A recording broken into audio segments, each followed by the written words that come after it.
Sebuah kasus mengerikan mengguncang kedamaian sebuah kota. Dua remaja tak bersalah menjadi korban kejahatan yang menggetarkan hati banyak orang. Kisah tragis pembunuhan di Cirebon pada tahun 2016 kini kembali menghantui, membangkitkan kengerian dan tanda tanya di benak semua orang. Vina ditemukan tewas dengan luka parah di sekujur tubuhnya. Sementara Rizky mengalami luka berat dan meninggal beberapa hari kemudian. Motif pembunuhan masih simpang siur, diduga perampokan atau balas dendam. Kasus pembunuhan Vina di Cirebon telah berlangsung selama 8 tahun tanpa ada titik terang. 8 orang diantaranya telah tertangkap dan dijatuhi hukuman penjara seumur hidup. Namun saat ini, 3 pelaku lainnya masih bebas berkeliaran dan polisi terus melakukan penyelidikan untuk menangkap mereka. Berdasarkan kasus tersebut, kami akan menjelaskan apa pengaruh yang terjadi di masyarakat dengan menggunakan teori-teori berikut.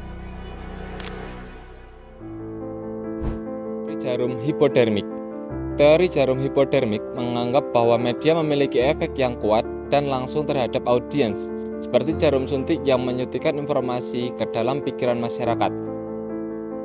Dalam kasus pembunuhan Vina Cirebon, pemberitaan yang masif di berbagai media diasumsikan dapat menyuntikkan opini atau persepsi tertentu ke dalam pikiran masyarakat luas secara langsung, tanpa adanya filter atau hambatan. Teori efek terbatas berpendapat bahwa media memiliki efek terbatas pada audiens karena adanya faktor-faktor lain seperti latar belakang individu, pengaruh kelompok, dan lingkungan sosial. Dalam kasus ini, efek pemberitaan tentang pembunuhan Vina Cirebon mungkin terbatas karena dipengaruhi oleh faktor-faktor lain seperti pengalaman pribadi, lingkungan sosial, atau bahkan skeptisisme terhadap media itu sendiri. Teori two-step flow atau 2 tahap komunikasi menjelaskan bahwa informasi dari media tidak langsung diterima oleh masyarakat, tetapi melalui perantara pemuka pendapat atau opinion leaders.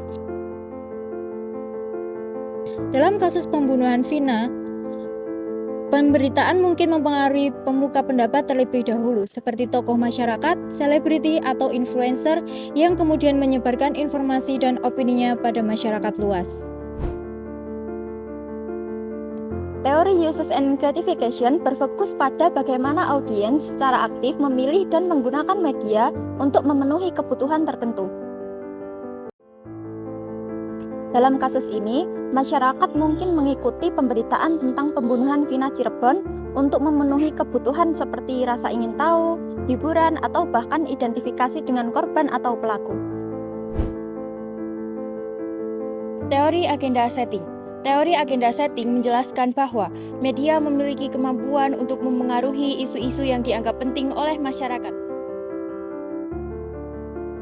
Dalam kasus pembunuhan Vina Cirebon, pemberitaan yang masif mungkin menjadikan isu tersebut sebagai agenda utama dalam diskusi masyarakat, baik di ranah luring maupun online, sehingga membentuk persepsi publik terhadap kasus tersebut. Meskipun efeknya mungkin berbeda-beda, tidak dapat dipungkiri bahwa media memiliki peran penting dalam membentuk persepsi dan diskusi publik terhadap suatu isu. Demikian penjelasan mengenai bagaimana media mempengaruhi masyarakat dalam kasus pembunuhan Vina Cirebon melalui berbagai teori komunikasi massa.